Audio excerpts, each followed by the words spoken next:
আচ্ছা, আমি ডেস্কটপটা শেয়ার দিচ্ছি।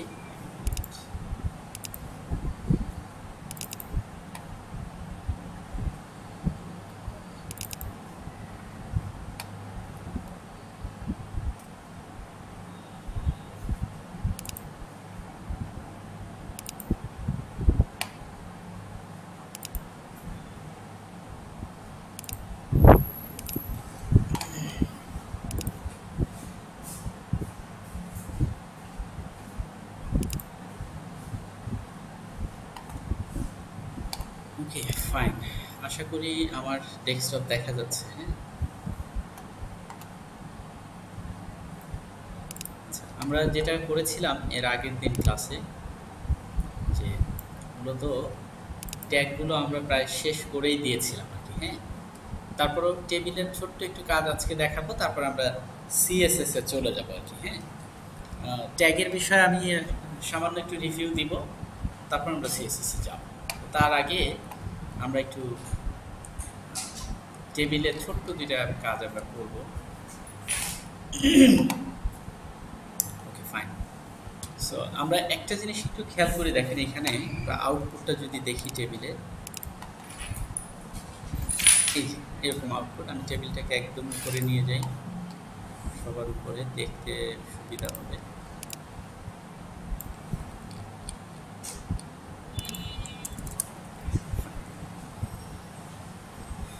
রিলোড দিই। এই প্রথমে টেবিল চলে আসছে। টেবিল ট্যাগের নিচে ছোট্ট একটা বিয়ার ট্যাগ দিই।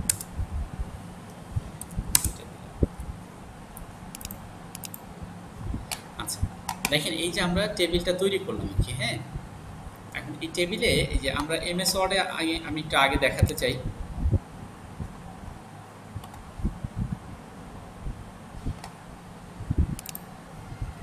ওকে, সো এমএস ওয়ার্ডে একটু খেয়াল করেন, এই যে আমরা যখন একটা টেবিল নিলাম, অনেক ক্ষেত্রে এরকম করতে হয় আমাদের।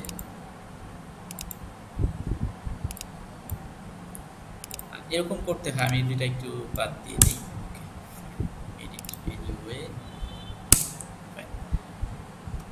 অনেক ক্ষেত্রে এরকম করতে হয় যে এই দুইটা সেলকে আমরা মার্জ করে একটা সেল বানিয়ে ফেলি। তাহলে এই যে দুইটা কলাম, মানে ১ নাম্বার রোয়ে মাঝখানে দুইটা কলামকে আমরা মার্জ সেল করে, দুইটা কলামকে এভাবে সিলেক্ট করে আমরা মার্জ সেল করব, রাইট ক্লিক করে এই যে মার্জ সেল। তাহলে এই যে দেখেন, এই যে মাঝখানের ১ নাম্বার রোয়ের মধ্যে দুইটা কলাম মিলে কিন্তু একটা কলাম হয়ে গেল, এটাকে বলে মার্জ সেল। আবার এরকমও হতে পারে যে আপনি কলাম টু কলাম না করে এই যে লাস্ট কলামের মধ্যে দুইটা রোকে অথবা তিনটা রোকে আপনি একটা সেলে কনভার্ট করে ফেলতে পারেন। যেমন ধরেন এই যে এই দুইটাকে আমরা একটা করে দিলাম, উপরের দুইটাকে রাইট ক্লিক করে মার্জ। তাহলে এই যে এইখানে দুইটা রো মিলে একটা রো হয়ে গেল লাস্ট কলামে আর কি। হ্যাঁ, ঠিক এইভাবে আমরা এখানেও করতে পারি মার্জ সেল। হ্যাঁ, অথবা এখানে তিনটা ধরেই আমরা মার্জ সেল করে ফেলতে পারি। এই যে এইগুলাকে বলে মার্জ সেল। এই অংশটুকু হচ্ছে প্রথম কলাম, আর এইখানে এই যে প্রথম এবং দ্বিতীয় কলাম মিলে প্রথম রোতেই আমরা এই দুইটা কলামকে মার্জ করে ফেললাম। কারণ এমএস ওয়ার্ডে এটাকে বলে মার্জ সেল। আর HTML এ এই যে যে দুইটা কলামকে, মানে প্রথম রোয়ের মাঝখানের দুইটা কলামকে এক করে ফেললাম, এটাকে বলে কল স্প্যান। কল স্প্যান, ঠিক আছে। আবার এই যে যে আমরা এই ২ নাম্বার রো, মানে ২ নাম্বার কলামের মধ্যে ২ নাম্বার রো আর ৩ নাম্বার রো মিলে একটা সেল করে ফেললাম, এইটাকে বলা হচ্ছে রো স্প্যান। ওকে, তো আমরা সামনে গেলে প্র্যাকটিক্যালি HTML এ দেখলে এটা ভালো বুঝতে পারবো। ফাইন, আমরা একটু দেখে আসি এখন। এখানে ধরেন এখানে আমরা আরেকটা এন্ট্রি করতে চাচ্ছি, অথবা আমরা এখানে চাচ্ছি যে আপনার কামালের অ্যাড্রেসও ধরে নিচ্ছি যশোর, আবার জামালের অ্যাড্রেসও হচ্ছে যশোর। আমরা এই বরিশাল লিখেছি, আমরা একটু এডিট করে আসি যাতে আমাদের বুঝতে সুবিধা হয়। এটাও যশোর লিখে দিলাম।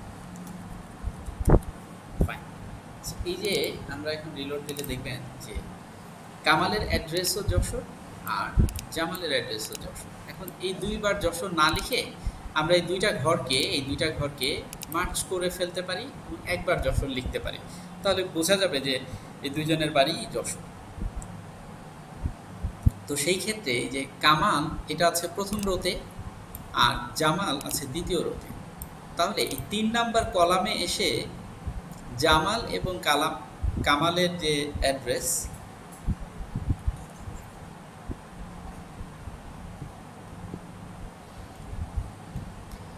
আচ্ছা এই যে এইখানে কামাল হচ্ছে 2 নাম্বার রোতে আর জামাল হচ্ছে 3 নাম্বার রোতে, এবং তাদের অ্যাড্রেস কিন্তু 2 নাম্বার কলামে। এখন দুইজনেরই অ্যাড্রেস হচ্ছে যশোর। এখন আমরা এরকম করতে পারি যে দুইটা ঘরকে মার্চ করে ফেলবো, এই যশোর আর এই যশোর, এই দুইটা সেলকে আমরা মার্চ করে ফেলবো এবং একবার যশোর লিখবো, দুইটা ঘর মিলে একটা ঘর হয়ে যাবে, তাহলে কিন্তু বোঝা যাবে যে এই দুইজনের বাড়ি হচ্ছে যশোর। তো এই যে উপরেরটা আর নিচেরটা, এই যে উপর নিচে যদি আমরা দুইটাকে এক করে ফেলি সেটাকে বলে রো স্প্যান, কারণ উপরেরটা রো নিচেরটা রো। ওকে, আমরা এটা একটু করে দেখি তাহলে ভালো বুঝবো আর কি। হ্যাঁ, আচ্ছা ফাইন। সো এইখানে আমরা একটু করে ফেলি। এখন এই যে দুইটা একটু খেয়াল করি আমরা আবারও, এই যে দুইটা যশোর, এই দুইটা যশোরকে যদি আমরা এক করে ফেলি তাহলে ডেফিনেটলি একটা যশোরকে আমার ফেলে দিতে হবে। তো আমাকে নিচের যশোরটাকে ফেলে দিতে হবে। নিচের যশোরটাকে যদি আমি ফেলে দিই তাহলে কি সমস্যাটা হয় দেখে নিই। অর্থাৎ প্রথম এই যে এই রো এর মধ্যে এই রোতে যশোর আছে, এই যে জামালের অ্যাড্রেস হচ্ছে যশোর, আর এই তার আগের রোতে কামালের অ্যাড্রেস হচ্ছে যশোর।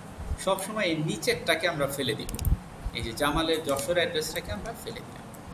এখন আমরা যদি এখানে আউটপুটটা দেখি দেখবেন একটু ঝামেলা হয়ে যাবে। ঝামেলা হবে বলতে এই যে জামালের অ্যাড্রেসের ঘরে চলে আসছে তার মোবাইল নাম্বার এবং মোবাইল নাম্বারের ঘরে চলে আসছে তার ইমেইল আইডি।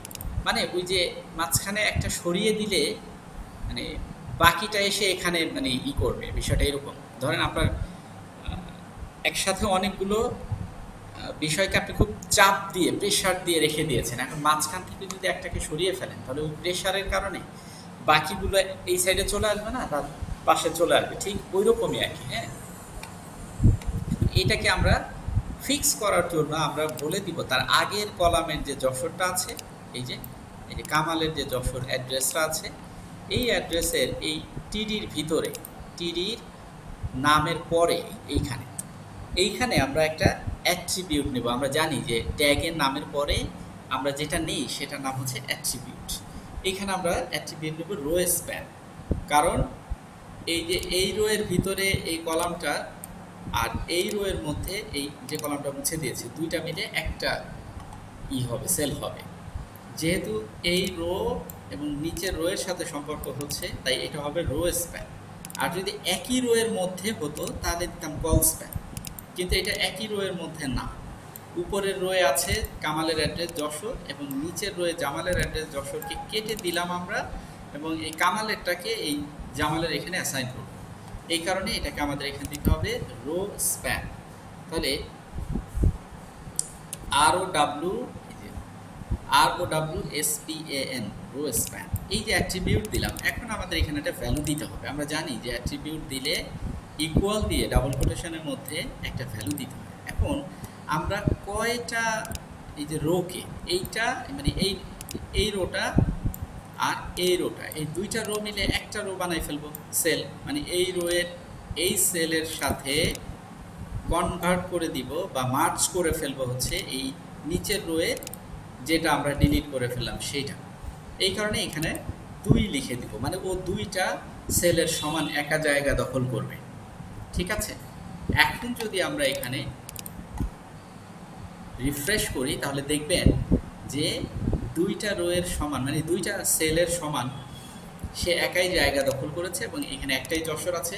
এখন এটি কিন্তু ইজিলি বোঝা যাচ্ছে যে আপনার কামালের অ্যাড্রেসটাও যশোর এবং জামালের অ্যাড্রেসটাও হচ্ছে যশোর, দুইজনেরটাই যশোর বিধায় এরকম মাঝখানে করে দেওয়া হয়েছে। এইটা হচ্ছে রো স্প্যান। আমি আবার বলছি, আপনি রো স্প্যান না কল স্প্যান দেবেন এটা কি করে বুঝবেন? এটা বোঝার উপায় হচ্ছে যে আপনার এই যে যেখানে এই অ্যাট্রিবিউটটা বসাবেন সেটার সাথে কি তার আগে বা নিচের রোয়ের কোনো সম্পর্ক। যদি এই রোয়ের কোনো একটা কলামের সাথে অন্য কোনো একটা রোয়ের অন্য একটা কলামের সাথে সম্পর্ক হয়, তাহলে এটা হবে রো স্প্যান। আপনি এটা নোট করে রাখেন, দিস ইজ ভেরি ইম্পর্টেন্ট। প্রথম মানে দুইটা রো এর মধ্যে যদি কোনো কলাম বা কোনো সেলকে আমরা মার্চ করে ফেলতে চাই, দুইটা মিলে একটা করতে চাই বা তিনটা মিলে একটা করতে চাই, তখন হচ্ছে রো স্প্যান হবে যদি সেগুলো নিচে নিচে রো এর মধ্যে সম্পর্ক হয়। ওকে, ফাইন। এটা একটু জাস্ট একটু নোট ডাউন করে রাখেন, যদি একাধিক রো এর সাথে এই মার্জ করা হয় তাহলে সেটাকে রো স্প্যান বলা হয়। এবার আমি কল স্প্যান নিয়ে কথা বললে মোটামুটি বাকিটা ক্লিয়ার হয়ে যাবে। তো কল স্প্যান নিয়ে কথা বলার জন্য আমি এখানে আরেকটা, প্রত্যেকটা রো এর ভিতরে প্রত্যেকটা রো এর মধ্যে আরেকটা টিডি নিব, মানে টেবিল ডেটা নিব আর কি। সেটা হচ্ছে যে মোবাইলের পরে এইখানে একটা, প্রথমটাতে তো টিএইচ হয় আমরা জানি, এইখানে মোবাইল না দিয়ে এইখানে বললাম পার্সোনাল, আর এইখানে বললাম হোম, অথবা আমরা এখানে বললাম মোবাইল, ব্র্যাকেটের মধ্যে দিলাম হচ্ছে পি মানে পার্সোনাল, আর এই পরেরটাতে দিলাম মোবাইল, ব্র্যাকেটের মধ্যে দিলাম হোম মানে বাসার। ঠিক আছে, এখন আমরা কিন্তু হেডিংয়ে এটাকে অ্যাড করলাম, মানে হেডার রোতে। দেখেন এখানে হেডার রোতে অ্যাড করেছি, ফলে এখানে হেডার রোতে এটা অ্যাড হয়ে গেছে। কিন্তু এই যেহেতু আমরা নিচের এইগুলাতে এখনো দেইনি, তাই এই পাশেরগুলো এই পাশে সরে যাবে, এটি স্বাভাবিক। আচ্ছা, তাহলে আমরা প্রত্যেকটাতে যদি এটা অ্যাড করে যাই, এই যে এখানে একটা, হ্যাঁ, জাস্ট এটাকে কপি করে আমি পেস্ট করে দিলাম, কারণ এখানে একটু ডিফারেন্ট নাম্বার দিই যাতে বোঝা যায়। তারপরে হচ্ছে এটাকেও আমরা ডুপ্লিকেট করে এখানেও একটা ডিফারেন্ট নাম্বার দিয়ে দিই যাতে বোঝা যায়। ঠিক এখানেও আমরা একটা ডুপ্লিকেট করলাম, এখানেও আমরা একটা ডিফারেন্ট নাম্বার দিলাম যাতে বোঝা যায়। ফাইন। এবার আমরা যদি রিলোড দিই, দেখবেন এবার আবার যার যার জায়গায় ঠিক ঠিক যার যার পজিশনের শেষে বসে গিয়েছে। তাহলে এটা হলো মোবাইল পার্সোনাল, আর এটা হচ্ছে মোবাইল হোম বাসা। এখন অনেকের ক্ষেত্রে এরকম হতে পারে যে তার একটাই মোবাইল নাম্বার, তাহলে তার বাড়ি পার্সোনালও ওই নাম্বারটাই দিবে এবং বাড়ির যেটা সেটা তো ওই সেম নাম্বারটাই দিবে। কারণ আমরা এটা প্রথম রোকে নিয়ে কাজ করি। একদম প্রথমে কে আছে? প্রথমে আছে রহিম। এইখানে ধরে নিচ্ছি দুইটা নাম্বার একই, হ্যাঁ, তার দুইটা নাম্বার নেই, তার একটাই নাম্বার। হ্যাঁ, তাহলে এইখানে কি হবে দেখেন তো, এখানে যে রহিমের পার্সোনাল নাম্বারও যেটা, আর রহিমের বাসার নাম্বারও একই নাম্বার। এখন সেই ক্ষেত্রে যদি দুইজনের দুইটা একই নাম্বার হয়, আপনি চাইলে এই দুইটাকে একটা রাখতে পারেন। তাহলে আমরা যদি এই দুইটা সেলকে এক করে ফেলি তাহলেই কিন্তু এটা আমরা হয়ে যায়। তাহলে যে কোনো একটাকে আমরা এই লাস্টেরটাকে ডিলিট করব, সবসময় লাস্টেরটাকে ডিলিট করতে হয়। আমরা লাস্টেরটাকে ডিলিট করে প্রথমটাতে একটা স্প্যান বসিয়ে দিব। এখন এখানে প্রশ্ন হচ্ছে রো স্প্যান হবে না কল স্প্যান হবে। এখন আমি আগে যেটা বলছিলাম যে দুইটা যশোরকে আমরা এক করেছিলাম, সেই দুইটা যশোর কিন্তু দুইটা আলাদা আলাদা রোতে ছিল। এই দুইটা আলাদা আলাদা রোতে থাকার ফলে আমরা এখানে রো স্প্যান দিয়েছিলাম। কিন্তু এখন এই যে রহিমের ফোন নাম্বার পার্সোনাল এবং হোম, এই দুইটা কিন্তু একই রোতে আছে। সুতরাং এখানে আমরা রো স্প্যান হবে না, কল স্প্যান হবে। যখন একই রোতে থাকবে তখন হবে কল স্প্যান, যখন ভিন্ন ভিন্ন রোতে থাকবে তখন হবে রো স্প্যান। ওকে, দুইটা রোকে যখন আমরা এক করব তখন রো স্প্যান, আর একই রো এর মধ্যে যখন দুইটা কলামকে এক করে ফেলবো তখন সেটা হবে কল স্প্যান। তাহলে এখানে আমরা এই রহিমের দুইটা নাম্বার যেহেতু একই, তাহলে যে কোনো একটাকে আমরা ডিলিট করে দিয়ে আরেকটা নাম্বারের এখানে আমরা ওই অ্যাট্রিবিউটটা দিব call span, COLSPAN, call span, এবং অবশ্যই দুইটা মিলে একটা হবে, তাই আমরা এখানে 2 দিব। এবার আপনি যদি রিলোড দেন তাহলে দেখবেন যে এই যে রহিমে একটা ঘরই হয়েছে, এখানে দুইটা, তার মোবাইল পার্সোনাল মোবাইল হোম মিলে একটাই ঘর হয়েছে এবং দুইটা ঘরের জায়গা সে নিয়ে দখল করে নিয়েছে এবং একটাই নাম্বার হয়েছে। যদি এরকম হয় তাহলে আমরা এরকমভাবে রো স্প্যান বা কল স্প্যান করে নিব। এটা বিষয়টা আসলে আপনার অবস্থার উপরে ডিপেন্ড করবে যে আপনি কখন রো স্প্যান করবেন, কখন কল স্প্যান করবেন। তবে শর্তটা মনে রাখতে হবে, আপনি যে দুইটা সেলকে এক করে ফেলতে চান বা যে 3টা সেলকে এক করবেন বা 5টা সেলকে এক করবেন, সেগুলো যদি একই রো এর মধ্যে থাকে তাহলে হবে কল স্প্যান। আমি আবারও বলছি, সেগুলো যদি একই রো এর মধ্যে থাকে তাহলে হবে কল স্প্যান। আর যদি সেগুলো ভিন্ন ভিন্ন রো এর মধ্যে থাকে তাহলে হবে রো স্প্যান। এইটুকু একটু নোট করে রাখবেন জাস্ট। ওকে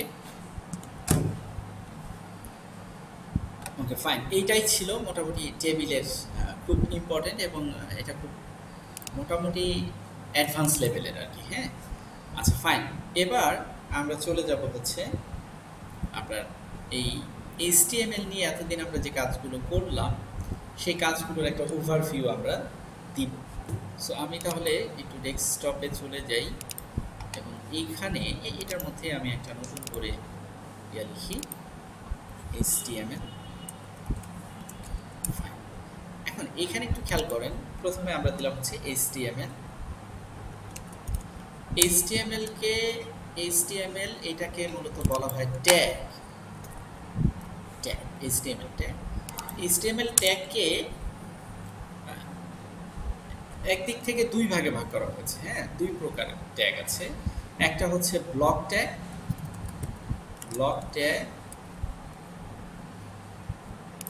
আমি এখানে একটু দিই তাহলে ভালো বোঝা যাবে। ওকে ফাইন, তাহলে এক নম্বর হচ্ছে ব্লক ট্যাগ আর দুই নম্বর হচ্ছে ইনলাইন ট্যাগ। আমরা অলরেডি এটা নিয়ে আলোচনা করেছি। ফাইন, তাহলে HTML ট্যাগকে আমরা দুই ভাগে ভাগ করেছিলাম, একটা হচ্ছে ব্লক ট্যাগ আর একটা হচ্ছে ইনলাইন ট্যাগ। আচ্ছা, এটাকে আবার অন্যভাবেও ভাগ করা যায় দুই ভাগে, অন্যভাবে আবার এটাকে দুই ভাগে ভাগ করা যায়। একটা হচ্ছে ডাবল ট্যাগ আর একটা হচ্ছে সিঙ্গেল ট্যাগ।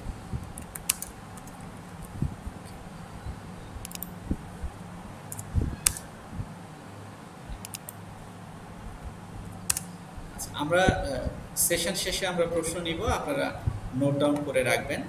তাহলে দেখেন HTML ট্যাগকে আমরা এখানে দুই ভাগে ভাগ করেছি, একটা হচ্ছে ডাবল ট্যাগ আর একটা হচ্ছে সিঙ্গেল ট্যাগ। এই দুই প্রকারের ট্যাগই HTML আছে, এর বাইরে কোনো ট্যাগ নেই। আবার এই ট্যাগগুলোকে অন্যভাবে দুই ভাগে ভাগ করা হয়, একটাকে বলে ব্লক ট্যাগ আর একটাকে বলে ইনলাইন ট্যাগ। এই ট্যাগগুলোর মধ্যেই কিন্তু আপনারা এটা মনে করবেন না যে ডাবল ট্যাগ সিঙ্গেল ট্যাগ আছে ধরেন কথার কথা 50টা, তাহলে আবার নতুন করে আবার হয়তো 20টা 30টা আছে ব্লক ট্যাগ ইনলাইন ট্যাগ। না, এই ডাবল ট্যাগেরই কিছু কিছু আছে ব্লক ট্যাগ, কিছু কিছু আছে ইনলাইন ট্যাগ। আবার এই সিঙ্গেল ট্যাগের ভেতর থেকে কিছু কিছু সিঙ্গেল ট্যাগ আছে ব্লক ট্যাগ, আবার কিছু কিছু সিঙ্গেল ট্যাগ আছে ব্লক ট্যাগ। মানে ঘুরে ফিরে কিন্তু একই, মানে এই ট্যাগগুলোকে ভিন্ন ভিন্ন দৃষ্টিকোণ থেকে ভিন্ন ভিন্ন, মানে তাদের আচরণের দিক থেকে, তাদের যে কার্যকরিতা বা তাদের যে বৈশিষ্ট্য, এই বৈশিষ্ট্যের দিক থেকে তাদেরকে দুই দিক থেকে বিভক্ত করা হয়েছে। ওকে, আচ্ছা, যেমন ডাবল ট্যাগের আমি একটা উদাহরণ এখানে টেনে দিই। যেমন আমরা এখানে ইয়ার ভিতরে রাখি ডাবল ট্যাগের উদাহরণ, যেমন আমরা বলতে পারি HTML ট্যাগ, তাই না? আমি ট্যাগ আকারেই লিখি, যেমন হচ্ছে HTML। ওকে ফাইন, এটাকে আমি কপি করে এখানে নিয়ে নিই। HTML এইটা একটা, আবার কমা দিয়ে আর একটা ট্যাগ নিই, যেমন হচ্ছে P ট্যাগ, এটাও একটা ডাবল ট্যাগ। ওকে, একটু খেয়াল করবেন ডাবল ট্যাগের ভিতরে এই সেম ট্যাগ দুইটা থাকে, প্রথমটাকে বলে ওপেনিং এবং লাস্টেরটাকে বলে ক্লোজিং। এই দুইটার মধ্যে পার্থক্য হচ্ছে লাস্টেরটার হচ্ছে এই ট্যাগের নামের আগে, মানে অ্যাঙ্গেল ব্র্যাকেটের পরে একটা স্ল্যাশ দিতে হয়, ফরওয়ার্ড স্ল্যাশ দিতে হয়। দেখেন এই প্রত্যেকটা ডাবল ট্যাগের বৈশিষ্ট্য একই, মানে ওপেনিং ক্লোজিং একই রকম ট্যাগ, কিন্তু ক্লোজিংয়ের ট্যাগের নামের আগে একটা স্ল্যাশ দেয়। এটার জন্য ক্লোজিং ট্যাগ হয়, আর এটা হচ্ছে ওপেনিং ট্যাগ। এইভাবে আর অনেক ট্যাগ রয়েছে, যেমন হেডিং ট্যাগ আছে, যেমন H1, ওকে, আবার আছে H2 আছে। হ্যাঁ, এইগুলো হচ্ছে আপনার H2, এভাবে H6। ওকে, ঠিক এইগুলো হচ্ছে ডাবল ট্যাগের উদাহরণ, যার দুইটা করে ট্যাগ থাকবে, একটাকে বলা হয় ওপেনিং ট্যাগ আর একটাকে বলা হয় ক্লোজিং ট্যাগ। এই দুইটা ট্যাগ থাকার কারণেই এদেরকে ডাবল ট্যাগ বলা হয়। আচ্ছা, এবার আসি সিঙ্গেল ট্যাগ নিয়ে আলোচনা করি। সিঙ্গেল ট্যাগ হচ্ছে এমন ট্যাগ যেটার আসলে একটা মাত্র ট্যাগই থাকে, সুতরাং সেই ট্যাগকে আর ওপেনিং ক্লোজিং বলার সুযোগ নেই, একটা মাত্র ট্যাগই থাকে, যেমন IMG। ওকে ফাইন, এই IMG ট্যাগ এইটা হচ্ছে একটা সিঙ্গেল ট্যাগ, এর দুইটা ট্যাগ হবে না, সুতরাং এটাকে আপনি ওপেনিং বা ক্লোজিং বলেন কোনো বিষয় না। তাই এটাকে ওপেনিং ক্লোজিং না বলে আমরা শুধু আইএনজি ট্যাগই বলি। তবে হ্যাঁ, এই এই সিঙ্গেল ট্যাগগুলোর আপনি এই যে ডাবল ট্যাগের যেমন ক্লোজিং ট্যাগের বেলায় আপনি এই ট্যাগের নামের আগে একটা স্ল্যাশ দেন, আর সিঙ্গেল ট্যাগে আমি এটাকে একটু কপি করে নেই, একটু দূরে নেই যাতে আপনারা কনফিউজ না। সিঙ্গেল ট্যাগের বেলায় আপনি এই আপনার কি বলে এই ট্যাগের নামের পরে নামের শেষে একটা স্ল্যাশ এরকম দিতে পারেন। ওকে, এইখানে একটা বিষয় হচ্ছে আপনি সিঙ্গেল ট্যাগটা এভাবেও লিখতে পারেন, সিঙ্গেল ট্যাগ এভাবেও লিখতে পারেন, তবে এভাবে কিন্তু লেখা যাবে না, অর্থাৎ এই স্ল্যাশটা কিন্তু এই নামের আগে দেওয়া যাবে না, মানে এই ক্লোজিং ট্যাগের মতো করা যাবে না। ঠিক আছে, যদি আপনি এটা স্ল্যাশটা দেন তাহলে অবশ্যই ট্যাগের নামের পরে দিতে হবে, তাহলে আমাদের সহজ হবে, আমরা এই প্রথমভাবে লেখাই আমরা এভাবেই লিখব সবসময়, সুতরাং আমরা এটাকে বাদ দিয়ে দিই। ওকে, তাহলে এটা হচ্ছে আইএনজি ট্যাগ। আবার কিছু কিছু আরও যেমন আছে লিঙ্ক ট্যাগ, লিঙ্ক আরও আছে যেমন এইচআর, আরও আছে যেমন হচ্ছে বিআর, এগুলো কি সিঙ্গেল ট্যাগ। দেখেন এর কিন্তু কোনো ওপেনিং ক্লোজিং বলে কিছু নেই। ওকে, এইগুলো হচ্ছে সিঙ্গেল ট্যাগ, আর এইগুলো যার একটা ওপেনিং ট্যাগ থাকে একটা ক্লোজিং ট্যাগ থাকে তাদেরকে বলা হয় ডাবল ট্যাগ। এই দুইটার রহস্য, এই সিঙ্গেল ট্যাগ ডাবল ট্যাগের রহস্য এইটুকুই, আর কিছু নেই। তবে এখানে হচ্ছে সিঙ্গেল ট্যাগের পরিমাণ খুবই খুবই কম, হাতে গোনা কয়েকটা ট্যাগ হচ্ছে সিঙ্গেল ট্যাগ, আর বাকি সবই কিন্তু ডাবল ট্যাগ। হাতে গোনা কয়েকটা ট্যাগ হচ্ছে সিঙ্গেল ট্যাগ, আর বাকি সবই হচ্ছে ডাবল ট্যাগ। আচ্ছা, এবার আসি ব্লক ট্যাগ আর হচ্ছে ইনলাইন ট্যাগ। ওকে, আচ্ছা আমি আগে একটু উদাহরণ দিয়ে আসি, পরে আমি এটাকে এক্সপ্লেইন করব। ব্লক ট্যাগের উদাহরণ যেমন এই যে H1 ট্যাগ, এটা হচ্ছে একটা ব্লক ট্যাগ। তারপরে এই যে HR ট্যাগ, এটা হচ্ছে একটা ব্লক ট্যাগ। আমি বলেছিলাম না যে এই ঘুরে ফিরে এরাই কিন্তু আবার ব্লক ট্যাগ আর ইনলাইন ট্যাগ। এই দেখেন এই যে এটা একটা ডাবল ট্যাগ, এটা একটা সিঙ্গেল ট্যাগ, এরাই আবার হচ্ছে ব্লক ট্যাগ। আবার এই যে আইএনজি ট্যাগ, এটা একটা ইনলাইন ট্যাগ। আবার আর একটা ইনলাইন ট্যাগ আছে, এটা আবার একটা ডাবল ট্যাগ, এ ট্যাগ, এটা কিন্তু ডাবল ট্যাগ, এটা আবার ইনলাইন ট্যাগ। দেখছেন?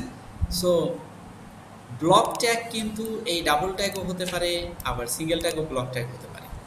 আবার এই ইনলাইন ট্যাগ কিন্তু এই ডাবল ট্যাগও কোনো কোনো ডাবল ট্যাগও ইনলাইন হতে পারে, আবার কোনো কোনো সিঙ্গেল ট্যাগও ইনলাইন হতে পারে। তবে এই যে এইখানে কোনোটাই কিন্তু ইনলাইন ট্যাগ নেই, কিন্তু ইনলাইন ট্যাগ এই যে এ, এটা কিন্তু একটা ইনলাইন ট্যাগ, আবার এটা কিন্তু একটা ডাবল ট্যাগ। যেমন আরও কিছু ইনলাইন ট্যাগ আছে, যেমন হচ্ছে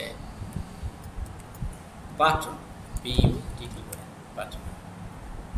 ওকে, এইটাও কিন্তু একটা ইনলাইন ট্যাগ, কিন্তু এটা একটা ডাবল ট্যাগ। ওকে, IMG একটা ইনলাইন ট্যাগ, কিন্তু এটা একটা সিঙ্গেল ট্যাগ। ওকে, সুতরাং মানে এই ট্যাগগুলোকে একদিক থেকে দুই ভাগে ভাগ করা হয়, আবার অন্য দিক থেকে অন্য দুই ভাগে আবার ভাগ করা হয়, মানে দুইজনের দুই রকম বৈশিষ্ট্য। এটা একটা ডাবল ট্যাগ, আবার একই সাথে ও একটা ব্লক ট্যাগ। এটা একটা সিঙ্গেল ট্যাগ, আবার একই সাথে সে একটা ইনলাইন ট্যাগ। এটা একটা ডাবল ট্যাগ, আবার একই সাথে সে একটা ইনলাইন ট্যাগ। এটা একটা সিঙ্গেল ট্যাগ, আবার একই সাথে সে একটা ব্লক ট্যাগ। ওকে, এখন block tag, sorry double tag আর সিঙ্গেল ট্যাগ, এটা কিন্তু আমরা দেখেই বুঝতে পারছি। ডাবল ট্যাগ হচ্ছে যার একটা ওপেনিং একটা ক্লোজিং থাকে, মানে দুইটা ট্যাগ থাকে, আর সিঙ্গেল ট্যাগের একটা মাত্র ট্যাগ থাকে, এটা তো আমরা দেখেই বুঝতে পারছি। কিন্তু ইনলাইন ট্যাগ আর ব্লক ট্যাগ, এটা আসলে দেখে বোঝা যাবে না যে কেন এটা ইনলাইন ট্যাগ হলো, ব্লক ট্যাগ হলো, আর এটা বা কেন ইনলাইন ট্যাগ হলো, এটা কিন্তু দেখে বোঝা যাবে না। আপনি কোড করলে এটা বুঝতে পারবেন। এবং আমরা এখানে বলে দিয়েছিলাম, সেদিন আমরা দেখেছিলাম, একটু খেয়াল করলে আমরা এখানে বুঝবো। দেখেন এটা একটা ইমেজ, এটা একটা ইমেজ, আবার এই যে এ ট্যাগ, এটা একটা এ ট্যাগ। হ্যাঁ, এই যে এটাকে কি হয়, ক্লিক করলে সেই লিঙ্কে চলে যায় এটাকে, তাই না? এই যে চলে গেছে। আমি আবার একটু ব্যাকে চলে আসি। তার মানে এই যে একটা এ ট্যাগ, তারপরে এটা কি ইমেজ, এটা আর একটা ইমেজ, এরা তিনটাই, যে ইমেজও ইনলাইন ট্যাগ, আবার এ ট্যাগও ইনলাইন ট্যাগ। এই যে এখানে দেখেন আমি এখানে বলেছি আমি, এই যে আইএমজি এটা একটা ইনলাইন ট্যাগ, এ ট্যাগ এটা একটা ইনলাইন ট্যাগ, বাটন ট্যাগ এটাও একটা ইনলাইন ট্যাগ। সো এই যে এ ট্যাগ আর ইমেজ ট্যাগ ইনলাইন হওয়ার কারণে এরা কিন্তু ইনলাইন, মানে দেখেন একই লাইনে হয়েছে, একই লাইন, যেই লাইনে এই এটা একটা আছে সোহেল রানা, সেই লাইনে এই ইমেজটা আছে, সেই লাইনে এই ইমেজটা আছে, মানে ওরা নিচে নিচে আসবে না, একই লাইনে পাশাপাশি থাকবে। এটা হচ্ছে ইনলাইন ট্যাগের বৈশিষ্ট্য। আর ব্লক ট্যাগের বৈশিষ্ট্য হচ্ছে এরা কখনো পাশাপাশি বসবে না, এরা নিচে নিচে আসবে, আপনি পাশাপাশি লিখলেও সে নিচে নিচে আসবে। ওকে, যেমন ধরেন আমি এখানে এই যে টেবিল ট্যাগটা কিন্তু একটা block tag, table tag always একটা ব্লক ট্যাগ। আমি এখানে ফাইনালি এটার একটা মানে প্র্যাকটিক্যাল উদাহরণ দিয়ে আমরা মোটামুটি ট্যাগের রিভিউটা শেষ করব। যেমন ধরেন আমি এখানে প্রথমে লিখলাম একটা পি ট্যাগ দিলাম, এখানে লিখলাম হ্যালো। এবার হচ্ছে আমি ধরেন একটা H1 ট্যাগ দিলাম, এবার এখানে লিখলাম info ট্যাগ। এখন এই দুইটাই কিন্তু ব্লক ট্যাগ, এই দুইটাই কিন্তু ব্লক ট্যাগ। ব্লক ট্যাগের বৈশিষ্ট্য হচ্ছে এই যে পি একটা ব্লক ট্যাগ, আমরা যদি এটা পাশাপাশিও লিখি তারপরও এরা কিন্তু নিচে নিচে আসবে। দেখেন আমি এবার রিলোড দিই, এই দেখেন হ্যালো আর হচ্ছে info ট্যাগ। এই যে আমি যদি এটাকে একটু চেঞ্জ করে দিই তাহলে বুঝতে পারবেন। আমি দিলাম হাই আর এখানে দিলাম info ট্যাগের পরে আমি একটু খুলনা দিয়ে দিলাম, যাতে আমরা পার্থক্যটা বুঝতে পারি। তাহলে হ্যালো হয়ে যাবে হাই রিলোড দিলে, আর info ট্যাগের পাশে হয়ে যাবে খুলনা। দেখেন তার মানে ওইটাই, আমি জাস্ট বোঝানোর জন্য এটা চেঞ্জ করলাম যে ওইটাই কিনা। তাহলে দেখেন এটা কিন্তু আমরা পাশাপাশি লিখেছি, এই যে পি ট্যাগের পরেই আমরা H1 ট্যাগ লিখেছি, কিন্তু এখানে কিন্তু পাশাপাশি আসেনি, কারণ এটাও একটা ব্লক ট্যাগ, এটাও একটা ব্লক ট্যাগ। ব্লক ট্যাগের বৈশিষ্ট্য হচ্ছে এইটার আউটপুট কেউ কারো সামনে কাউকে আসতে দিবে না, ওর সামনেও কাউকে আসতে দিবে না, না ও কারো সামনে যাবে, না ওর সামনে কাউকে আসতে দিবে। ব্লক ট্যাগে বৈশিষ্ট্য লিখে রাখেন, ব্লক ট্যাগ ও নিজেও কারো সামনে যাবে না, পাশাপাশি বসবে না, আর ওর পাশে মানে আগে বা পরে ওর বাঁ দিকে বা ডান দিকেও কাউকে বসতে দিবে না, আগে পেছনেও কাউকে বসতে দিবে না, নিচে আসতে হবে। হ্যাঁ, এটা হচ্ছে বৈশিষ্ট্য। এবার আসেন আমরা দুইটা ইনলাইন ট্যাগ লিখি। এখানে ইনলাইন ট্যাগ আমরা লিখলাম, প্রথমে এ ট্যাগ দিই। ওকে, এ ট্যাগ এইখানে আমরা লিখলাম হচ্ছে this is A G, this is a tag, এবং এটার নিচে আমরা একটা বাটন ট্যাগ লিখি, BUTTON বাটন। আচ্ছা, এইখানে আমরা লিখি দিস ইজ বাটন ট্যাগ। ওকে, তাহলে এটা হচ্ছে একটা এ ট্যাগ আর এটা হচ্ছে একটা বাটন ট্যাগ। এখন আমরা এটা কিন্তু নিচে নিচে লিখলাম, দেখেন ইন্টার দিয়ে নিচে নিচে লিখলাম। এখন আমরা যদি রিলোড দেই, আচ্ছা এইখানে আমি একটা বিয়ার ট্যাগ দিই, টেবিলের সাথে মিশে যাচ্ছে তো ফাইন। এই দেখেন এই যে এ ট্যাগ এবং বাটন ট্যাগ নিচে নিচে লিখেছি, বাট এইখানে কি তারা নিচে নিচে এসছে? দেখেন তো, এই যে দিস ইজ এ ট্যাগ আর দিস ইজ বাটন ট্যাগ, এটা কিন্তু পাশাপাশি আসছে, কারণ এরা হচ্ছে ইনলাইন ট্যাগ। আপনি এখানে নিচে নিচে লিখছেন না পাশাপাশি লিখছেন, ডাজেন্ট ম্যাটার। যদি এরা ইনলাইন হয় তাহলে অটোমেটিক্যালি আপনি নিচে নিচে লেখেন আর পাশাপাশি লিখেন, তারা পাশাপাশিই আসবে। আর যদি এরা ব্লক ট্যাগ হয়, আপনি নিচে নিচে লিখেন আর পাশাপাশি লিখেন, ওরা কিন্তু নিচে নিচেই আসবে। এই হচ্ছে এই ব্লক ট্যাগের উদাহরণ, আর এইটা হচ্ছে আপনার ইনলাইন ট্যাগের উদাহরণ। আশা করছি আপনারা ব্লক ট্যাগ এবং ইনলাইন ট্যাগের পার্থক্য বুঝতে পেরেছেন। আমাদের ইনলাইন ট্যাগের পরিমাণও খুবই কম, ব্লক ট্যাগের পরিমাণই বেশি। সুতরাং কোড করতে করতে এগুলো মুখস্থ রাখার দরকার হবে না, এমনিতেই ধরেন আপনার মনে নেই এই আইএমজিটা কী ট্যাগ, হ্যাঁ আপনি আইএমজির পাশে একটা এ ট্যাগ দিলেন, অথবা এটা এ ট্যাগের পাশে একটা বাটন ট্যাগ দিলেন, কিন্তু আপনার লাগবে এটা। ওকে, এ ট্যাগের পরে আপনি বাটন ট্যাগ দিলেন, কিন্তু আসলো সেটা পাশাপাশি, কিন্তু আপনার এটাকে নিচে নিচে আনার দরকার। আপনি কিন্তু ইজিলি এটাকে ব্রেক করে ফেলতে পারেন। অর্থাৎ আপনি যদি এখানে যান, এই যে এ ট্যাগ আর বাটন ট্যাগ, এটার মাঝখানে কোথাও যদি আপনি একটা বিয়ার ট্যাগ দেন, এই যে এখানে দিতে পারেন এই যে বিয়ার ট্যাগ, অথবা আপনি এটাকে ইন্টার দিয়ে এখানেও একটা বিয়ার ট্যাগ দিতে পারেন, যেখানেই দেন দেখবেন এ কিন্তু ব্রেক হয়ে যাবে। আমরা এমএস ওয়ার্ডে লাইন ব্রেক করার জন্য ইন্টার দিই, আর এইচটিএমএল এ লাইন ব্রেক করার জন্য বিআর দিই। একটা বিআর দিয়েছিলাম, একটা লাইন নিচে নেমেছে, আর দুইটা বিআর দিলে আরও একটা লাইন ব্রেক হয়ে যাবে, মাঝখানে আরও একটা লাইন ব্রেক হয়ে যাবে। আবার যদি আমরা আরও একটা বিআর দিই, আরও একটা লাইন ব্রেক হয়ে যাচ্ছে। আপনি যত বিআর দিতে থাকবেন মনে করবেন ততগুলো ইন্টার দিচ্ছেন আপনি এমএস ওয়ার্ডে, এরকম বিষয়টা আর কি। বুঝতে পারছেন?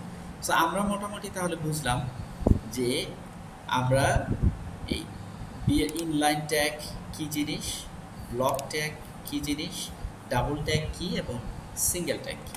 ওকে, অ্যাকচুয়ালি আমরা যে এই যে দুইটা সিঙ্গেল ট্যাগকে মানে ইনলাইন ট্যাগকে আমরা বিআর দিয়ে নিচে নামালাম, বাস্তবে আমরা এই বিআর ট্যাগ দিয়ে নিচে নামাবো না।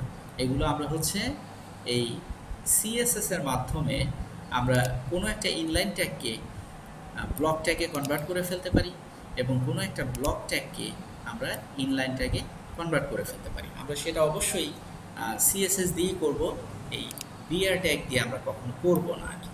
বিআর ট্যাগ বলতে পারেন যে ব্যবহার করা হবে না বললেই চলে। মানে আরও কিছু কিছু ট্যাগ আছে, কোনো একটা টেক্সটকে ধরেন এই যে এখানে দিস ইজ ট্যাগ, এই ট্যাগকে আমরা যদি বোল্ড করতে চাই তাহলে ট্যাগের আগে আমাদের এই যে একটা বি ট্যাগ নেওয়ার কথা আমি বলছিলাম, এই ট্যাগটুকুকে যদি কাট করে আমরা এই বি ট্যাগের ভিতরে রেখে দিই তাহলে এটা কিন্তু এই যে বোল্ড হয়ে গেল, এই যে ট্যাগ এইটুকু বোল্ড হলো। এবং অবশ্যই কিন্তু এই যে ট্যাগ এটা কিন্তু একটা ইনলাইন ট্যাগ, ফলে এইটার পাশে এটা বসছে, নাহলে নিচে চলে আসতো। বি ট্যাগটাও ইনলাইন ট্যাগ। এখন আমরা এই যে বি ট্যাগের মাধ্যমে মানে বোল্ড ট্যাগের মাধ্যমে এটাকে যে বোল্ড করলাম, আমরা কিন্তু এরকম কখনোই করব না। আমরা এটা সিএসএস দিয়ে বোল্ড করবো, এই বি ট্যাগ দিয়ে কখনো বোল্ড করবো না। বুঝতে পারলাম? আবার ধরেন এই যে এই ইসকে আমরা ইতালিক করব, তাহলে আই ট্যাগের ভিতরে যদি আমরা ইসটাকে রেখে দিই তাহলে অটোমেটিক্যালি সে ইতালিক হয়ে যাবে। যে দেখেন আমি একটু জুম ইন করছি, এই যে ইসটা কিন্তু ইতালিক, মানে দিসের থেকে একটু ডিফারেন্ট আছে। কিন্তু আমরা কখনো আই ট্যাগ দিয়ে কোনো টেক্সটকে ইতালিক করব না, আমরা সিএসএস দিয়ে ইতালিক করব। আবার ধরেন এখানে এই যে এখানে হচ্ছে খুলনা, এই খুলনাটাকে আমরা আন্ডারলাইন করে ফেলবো। তাহলে এই খুলনাটাকে আমরা কাট করে এখানে ইউ নামে একটা ট্যাগ নিয়ে তার ভিতরে খুলনাটাকে রেখে দিলাম। এবার আমরা রিলোড দিলে খুলনাটা আন্ডারলাইন করে দেবো। কিন্তু এটা হওয়া সত্ত্বেও কখনো আমরা এরকম ইউ ট্যাগের মাধ্যমে কোনো টেক্সটকে আন্ডারলাইন করব না, আমরা এগুলো সবই সিএসএস দিয়ে করব। এই জন্য সবগুলো ট্যাগ আপনার আসলে রিয়েল লাইফে ব্যবহার করা হবে না বললেই চলে। তারপরেও আমরা শিখে নিলাম যাতে এমার্জেন্সি ক্ষেত্রে বা যদি কখনো প্রয়োজন হয় বা মনে হয় তাহলে যেন আমরা ব্যবহার করতে পারি আর কি। ঠিক আছে? সো আমাদের মোটামুটি এইচটিএমএল শেষ করলাম। আমরা আরও শিখবো এইচটিএমএল, সেটা হচ্ছে আমরা যখন প্রজেক্ট ওয়াইজ কাজ করব তখন আস্তে আস্তে এইগুলো শিখব। কিন্তু এখন আজকে আমরা সিএসএসে চলে যাব, তারপরে সিএসএস এইচটিএমএল দুইটা একসাথে কাজ করব। আমাদের এই পুরো 3 মাসের জার্নিটাই এইচটিএমএল করতে হবে। আপনি একটা সিঙ্গেল ক্লাসও এইচটিএমএল ছাড়া করতে পারবেন না, একটা সিঙ্গেল ক্লাসও সিএসএস ছাড়া করতে পারবেন না। সুতরাং আমাদের প্রতিটা ক্লাসই এই এইচটিএমএল, এই সিএসএস এগুলো নিয়েই কাজ করতে হবে। সুতরাং আমরা মোটামুটি এইচটিএমএল এর ইয়াটা বেসিক পর্যায়ে শেষ করলাম। আমরা এখন সিএসএস নিয়ে কাজ করব। তার আগে আমরা একটু সিএসএস জেনে আসি, যে সিএসএসটা আসলে কি কাজ করে বা সিএসএস এর কিভাবে কাজ করে এটা আমরা একটু জানি। প্রথমে আমরা এখানে লিখে নিলাম হচ্ছে সিএসএস, কপি করে নিই। আচ্ছা, আমি